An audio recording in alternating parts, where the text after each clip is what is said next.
Spider-Man No Way Home left off on the best note you could possibly leave on. It left the next director a clean slate to take the character wherever they want, which is why I think the ending of that movie is so perfect. I mean, John basically gave Dustin an alley-oop, he just has to dunk it. I mean, no strings attached, just Peter all alone, getting his trashy apartment, making his own suit, listening to the police scanner, and it finally feels like Spider-Man. This is also a perfect opportunity to take the character into a brand new direction. This movie doesn't need to be a multiversal film. Why is Sony so adamant about making this guy a big multiversal character when he's just not? I guess it did bring in the big bucks, but the multiverse genre is so oversaturated, I'm good, bro. So obviously I want the story to be grounded. And I mean, I don't need a world-ending event every movie. I mean, I just kind of want something simple like Homecoming. And I mean, even if you really don't like that movie, Homecoming doesn't feel like Tom's other movies. It's a simple high school comedy with very low stakes. And that's why I love that movie so much. So I think it's fine if they chillax and just do like, I don't know, Scorpion. Where's bro at, by the way? It's been like a decade, or is he ever coming back? Who I would want for this movie doesn't really matter. I'll take Scorpion, Mr. Negative, Shocker. Personally, I really want a Sandman movie, even though we've had a Sandman literally last movie. But growing up with Spectacular, there was just something with Sandman that I loved. I don't know, it's really a simple villain that I think they could tackle. But at the same time, I kind of want to see someone else from Spider-Man's Rogues Gallery. But also, there's a lot of rumors going around about Hulk being in the movie, and Mr. Negative, Tombstone, Tarantula. They're also casting a female villain from ages like 30 to 50. But I think a simple villain that would work is just Scorpion. I mean, you already have him set up, and who cares if it's from 2017? I think that he's a perfect villain for this new movie. And I'm not sure if Kingpin can show up legally in the MCU, but I would love to see the mayor of New York fight Spider-Man. Kingpin already name-dropped Spider-Man in Born Again, and he also made all vigilante activity illegal. Effective immediately.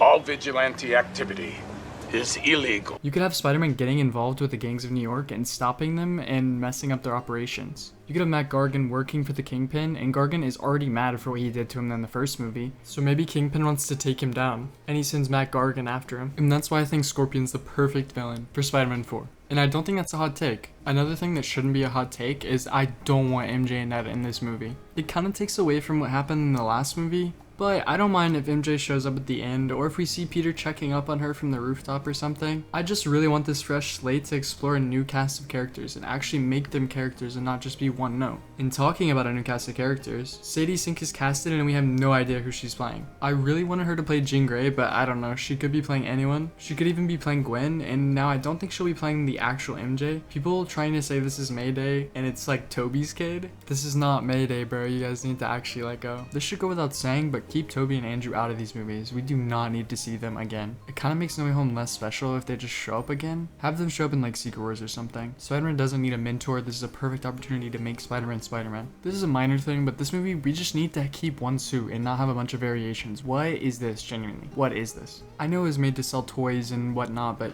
I don't care. Just keep one suit. I think another really cool idea would be mainly having him just be Spider-Man in this movie. We see him with the GED books at the end of No Way Home, so we could have him going to college and maybe meet whatever character Sadie Sink is playing, and maybe not wanting to get involved with anyone because he knows they're just gonna get hurt, and he pushes himself away from whatever new friendships he could make. And with college and being Spider-Man, he's got no time for Peter stuff, so you could just see him as Spider-Man for most of the movie. And maybe we see Black Cat and he builds a relationship with her. I feel like this is a good time to include her. I don't think with the other movies there's been like a right time, but now that he doesn't have MJ or anyone, I think this is a perfect time to make her show up. I think the dynamic between the two would be really fun to watch. I'm not gonna get too in-depth about the other movies, but I kind of just want to talk about Spider-Man 4, but if they end up doing 2 more movies, this is how I think they should do it. We know they want to do the symbiote from the end of No Way Home. I'm not sure if any of that matters now because the Sonyverse is dead, so I'm not sure how that's all gonna work out. But I do want to say, I think the next few movies in this trilogy could be focused on the symbiote. We could have him maybe getting the symbiote at the end of Spider-Man 4, so then he has it for the next few Avengers films, or just have him get it in Secret Wars, like he does in the comics. But I think for Spider-Man 5, they really need to take a whole movie to adapt Peter having the symbiote. Have him back with MJ, and then maybe even loosely adapt Kraven's Last Hunt. I mean, that would be amazing to see in live action, but I don't know if Marvel will ever do anything like that. We could see him taking off the suit at the end of Spider-Man 5, and maybe a post-credit scene where Eddie gets it. I forgot to mention imagine, let's have Peter working for the Daily Bugle and maybe he meets Eddie there. And they're friends in Spider-Man 4, so then you build that chemistry early on. And then in Spider-Man 6, we could see Spider-Man versus Venom. I'm really scared for them doing this plotline because I feel like you really need to flesh it out really well for it to work. I mean, we've seen what happened when they tried to push Venom in Spider-Man 3 and many other things. So I think if you're gonna push for Venom, let's actually take our time on it and actually flesh it out. I mean, to put Peter dealing with the symbiote and Venom in the same movie would just be a lot and too much for one movie. So that's why I feel like separating it would be the best thing to do. Something I haven't really talked about yet that really lacks in Tom's movies is the feeling of New York and also swinging scenes. We need more scenes like this.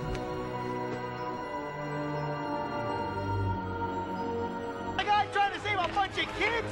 Oh yeah, I got some for your ass! You mess with Spidey, you mess with New York! You mess with one of us, you mess with all of us! I know a million other people have this take, but it's true. It makes the world feel more real and more alive. And scenes like this. This is a wind turbine. You make this? No way. This is amazing. It's good as new, right?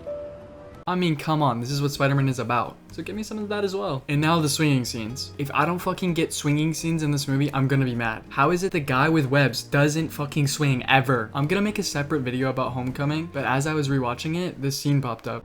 So, Flash, I need your car on your phone. sir, technically this is my dad's car, sir, so I can't. And ever since, it's made me so mad. Genuinely, why is he driving a car instead of swinging? Yo, John, this guy swings, by the way. He doesn't need a car to travel. I mean, how much were you getting paid to have an Audi in your movie? You know, I always thought this scene was pretty cool. Like, haha, he can't really drive. Haha, he stole Flash's car. Oh yeah, guy in the chair. Swing. Why are you not swinging there, bro? Anyways, no matter what they do for this movie, I'm gonna be there regardless. But if it's a gang war movie or maybe just a movie with Peter going to college and having to deal with Scorpion or, I don't know, maybe Mr. Negative, I don't really care as long as it's not a multiversal film. People will go see Spider-Man regardless. So I'm begging you, Marvel, make Spider-Man 4 grounded. But I have faith in Destin Daniel Cretton, and I can't wait for July 31st.